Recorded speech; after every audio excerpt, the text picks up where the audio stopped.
విశ్రాంతిలో ఎంతమంది బతుకుతున్నారో ఒకసారి చేతులు ఎత్తండి. విశ్రాంతి ఏం మాట్లాడుతున్నావురా నువ్వు? విశ్రాంతి ఎక్కడుందన్నయ్య మాకు? లేదన్నా వేదంలోనే ఉన్న వాళ్ళు చేతులు ఎత్తండి.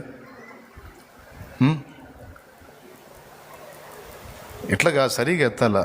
వేదంలోనే ఉన్నాం అన్నయ్య అన్నా. ఇంతమంది అవిశ్వాసులు ఉన్నారా?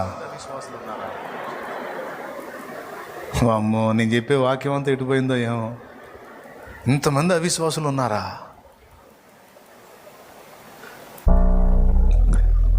నా పరువు తీశారు కదండి. వేదంలో ఉన్నారా విశ్రాంతిలో ఉన్నారా అంటే వేదంలోనే ఉన్నామని చెయ్యి ఎత్తారు.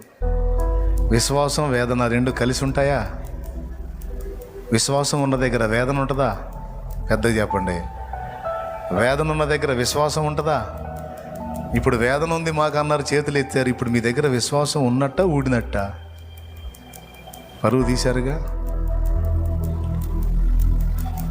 విశ్రాంతి విశ్వాసం ఉన్న వాళ్ళకు దొరికిద్ది. విశ్వాసం ఉన్నవాళ్ళు కలవరంలో వేదంలో బతకరు, విశ్రాంతిలో బతుకుతారు. విశ్వాసాన్ని కోల్పోయిన వాళ్ళే వేదంలో బతుకుతారు. దేవుడు ఉన్నాడని నమ్మావు, ఆయన రక్తంలో కడగబట్టడానికి తీర్మానము చేశావు, కడగబడ్డావు. ఆయన్ని సేవిస్తున్నావు, ప్రేమిస్తున్నావు, వెంబడిస్తున్నావు. కానీ వేదంలోనే బతుకుతున్నాను అంటున్నావు. ఏం విశ్వాసం నీ విశ్వాసం? నువ్వు నిజంగా దేవుని యందు విశ్వాసం ఉంచితే వేదంలో కాదు నువ్వు బ్రతకాల్సింది, వేడుకలో బతకాలి. ఆక్రందంలో కాదు, విశ్రాంతిలో బ్రతకాలి. ఎందుకంటే నువ్వు దేవుని మీద అనుకున్నావు కదా, నీ గుండెల్లో భరోసా ఉంది కదా. ఇంకా వేదన ఎక్కడుంటుంది? వేదన లేదు, శోధన లేదు,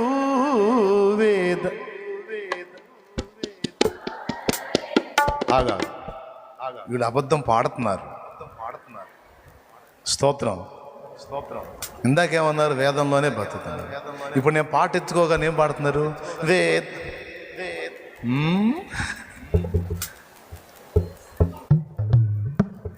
శ్రమలు ఎన్నైనా ఏ విధమైనవైనా కృంగిపోవద్దు. విశ్వాసం ఉంచు. దేవుని చేతిలో నీ జీవితం ఉంది, నీ వారి జీవితం ఉంది. అది ఆయన చేయి దాటిపోదు. నీ పరిస్థితులు నీ చేతులు దాటినట్టు అనిపించవచ్చు, దేవుని చేతులు దాటిపోలేవు. ఎందుకంటే దేవుని చేయి అంత పెద్దది. ఎంతవరకు పోయినా దాన్ని మళ్ళీ వెనక్కి తేగలిగే దమ్ము సత్తా దేవునికి ఉంది. అది నమ్ము. రూఢి అని నమ్మితే ఇక నీకు భయం ఎక్కడా, వేదన ఎక్కడా? దేవుణ్ణి ఎరగిన అన్ని జనులండి భయంలో వేదనలో బతికేది. దేవుణ్ణి ఎరిగిన నీకు నాకు వేదన అక్కర్లేదు, దుఃఖం అంతకన్నా అక్కర్లేదు, కుంగుబాటు కుములుబాటు అవసరం లేదు. ఆయన విశ్రాంతిలో నెమ్మదిలో వర్ధిల్లండి. మోకాళ్ళ మీదకి వద్దాం, అందరం ప్రార్థన చేస్తాం.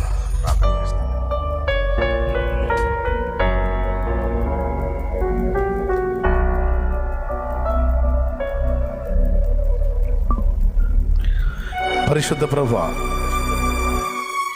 నీ సన్నిధిలో ఇంతవరకు నీ బిడ్డలు నాయన కొన్ని సంగతులు విన్నారు. వేసవి ఎండ ప్రతికూలతలు భయంకరంగా ఉన్నా నీ సన్నిధిని ప్రేమించి నీ పాదాల చెంతకు వచ్చినటువంటి నీ బిడ్డలను ఒక్కసారి జ్ఞాపకం చేసుకో.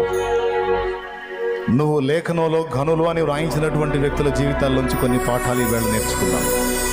బాప్తిస్మా ఇచ్చే యోహాను జీవితంలో కొన్ని, బెరయ సంఘ విశ్వాసుల నుంచి కొన్ని, అలాగే షునేము స్త్రీ దగ్గర నుంచి కొన్ని సంగతులు మేము నేర్చుకున్నాం. మేము ఎలా ఉండాలో, ఎలా వ్యవహరించాలో, ఎక్కడ నోరు తెరవాలో, విశ్వాస విషయంలో ఎలా ఉండాలో, ఇతరుల విషయంలో ఎలా ఉండాలో, దైవజనుల విషయంలో ఎలా ఉండాలో అనేక సంగతులు ఈవేళ మాకు నేర్పావు.